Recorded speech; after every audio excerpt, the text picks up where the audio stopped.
My people say, when a python enters a compound without warning, e no just come for nothing, e come collect something.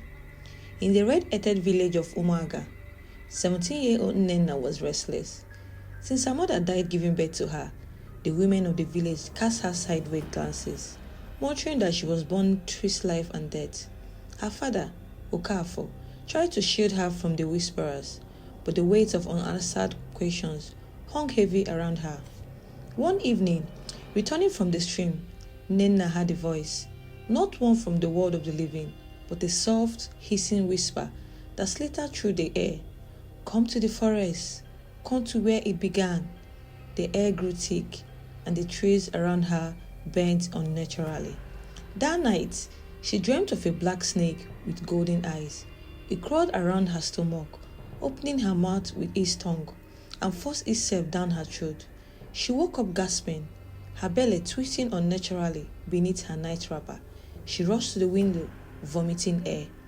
But then she felt it, a slow, slimy movement down inside her stomach. Something alive, something cold. Nnenna couldn't eat the next day. Every food made her nauseous.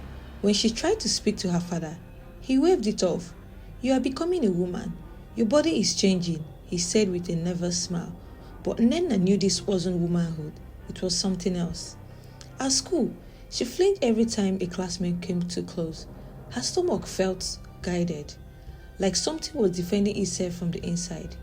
During a quiet moment, she leaned over her desk and felt something shift beneath her skin. A slow, deliberate slither. It left her speechless. By afternoon, the headaches began. A strange scent lingered around her, earthy, musky, and wrong. That evening, as she washed her feet at the backyard tap, she saw a trail of slime on the floor, not from a snail. It led her from her room to a well, and worst, when she called out to a chicken in the yard, he swat, stared at her, and dropped dead. She ran to her father, panicking, but the moment she said, I think there's something living inside me, his face darkened. Stop this madness, he barked. You are not cursed. You are not like your mother. But Nnenna wasn't sure anymore. By the third night, Nnenna stopped sleeping. She lay in bed, staring at the thatched ceiling, listening to the creaks of the house and the wet, slushy movement inside her belly. It no longer moved only when she was awake. It writtled even in her silence. Her skin paused near her navel, like something stretched beneath her flesh. She lifted her shirt and saw it, a clear bulge moving just under her skin, long, curved, alive. In horror, she pressed it down with both hands. It jerked violently and sent a shock through her spine that made her scream. Okafor rushed into her room, breathless, but when he saw her sweating and racing, he froze. His eyes widened with a fear he has never seen before. He backed away. You went to the forest, didn't you? He whispered. You did what your mother did. What did Mama do? Nnenna screamed, tears streaming. But he wouldn't answer. Instead, he locked her in her room. Outside, she heard him cry for the first time in her life. At dawn, Nnenna escaped through the window. She had one destination, the Odemma forest. The forbidden grove, the elders said no one must enter. Not even hunters. It was said to be where earth met spirit. With shaky legs and a shawl around her shoulders, she followed the path through overgrown bushes, careful not to step on the white snail shell sprinkled at the forest edge, protective charm long since broken. Inside, the trees whispered. The deeper she walked, the heavier her stomach became. She fell to her knees twice, retching but producing nothing, only a strange black belt dripping from her lips. Then she saw it, an ancient stone shrine covered in moss. A statue of a woman with a serpent right around her belly stood at its center. Suddenly, the wind stopped. The forest held its breath. A cold, familiar voice whispered, "Return to the womb, become what you are." Her belly twisted so hard she screamed. The statue's eyes began to bleed.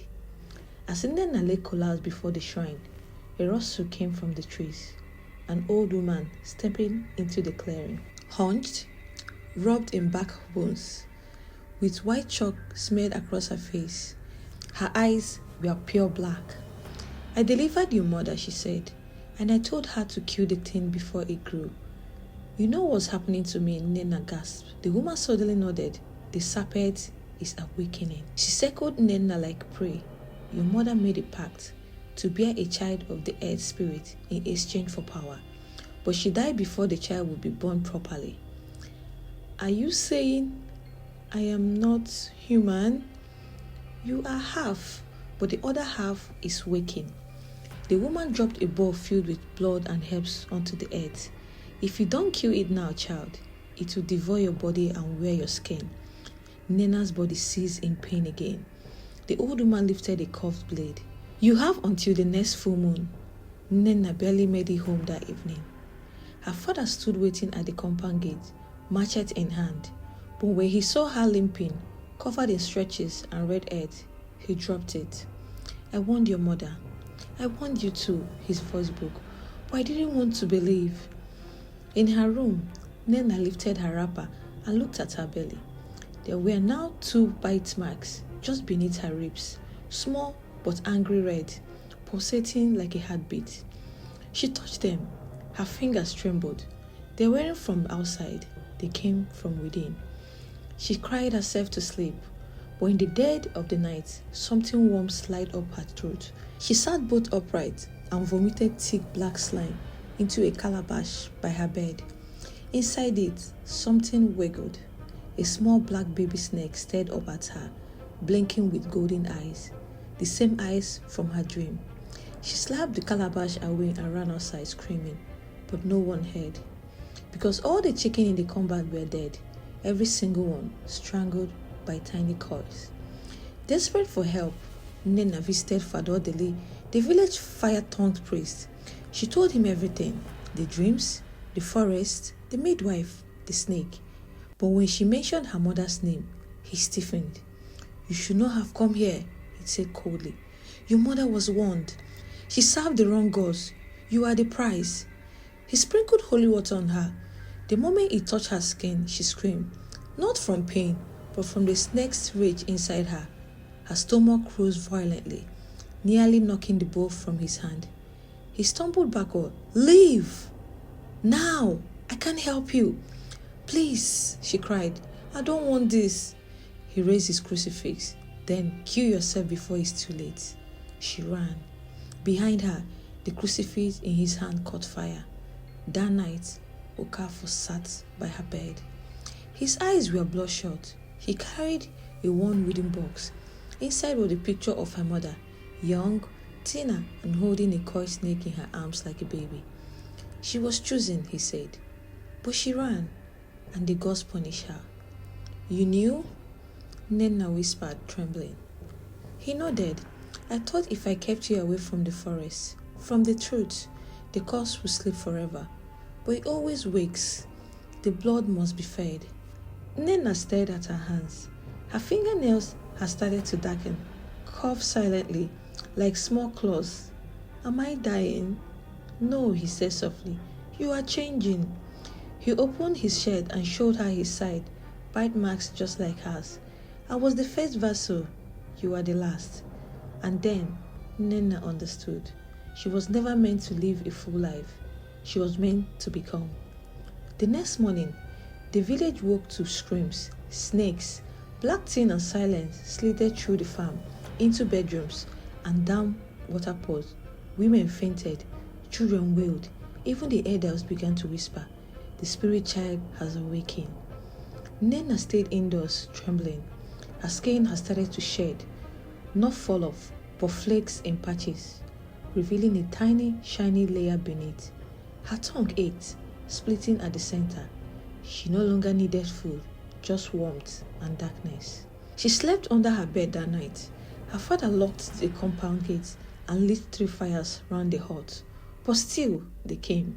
The snake hissed from the rooftops, and in her dream, she saw her mother smiling from inside the statues in the forest, her mouth wide open, whispering, "Feed it, or it will feed on you." Nneka awoke to shouting.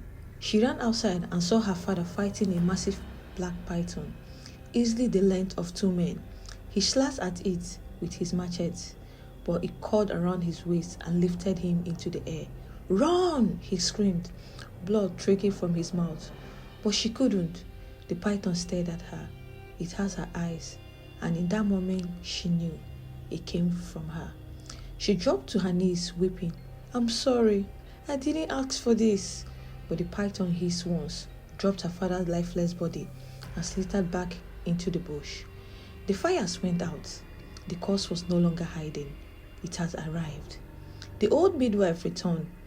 At midnight, she appeared outside the gate, dressed in chalk and bones, holding a bowl of blood. "It's time," she said. "I don't want to do this," Nnenna whispered. "Then give it up. Sacrifice what you love most." "But I have nothing left." "Then sacrifice yourself." Nnenna followed her into the forest one last time. The statue was weeping again, not blood this time, but thick venom. The midwife drew a circle and placed Nnenna at the center. Around her, snakes slithered into pieces, calling into symbols only the dead could read. "Drink," the woman commanded. In the bowl was her father's blood. Nnenna closed her eyes and drank. The villagers said that when the moon rose at night, it bled red, and in the forest, they saw a figure, part girl, part serpent, standing tall, her eyes glowing gold, her voice soft but ancient. They said she no longer spoke with her mouth, but with the wind. The snakes obeyed her. The forest belonged to her. And those who venture into Odema Forest today return with black veins or don't return at all. But sometimes, on moonless nights, people hear a girl's voice whispering from the trees. Dear viewers, what will you do if your own body turned against you? If every breath you took fed something ancient, something waiting to take over? Nnenna didn't ask for the serpent, but in the end, she became it. In a world where curses are inherited and secrets sleep beneath the soil, even the most innocent can become the most feared. Was she a monster, or was she a girl trying to survive what she was born into? Let me know in the comments, and if this story sent chills down your spine, please like and follow for more terrifying African tips. See you next time.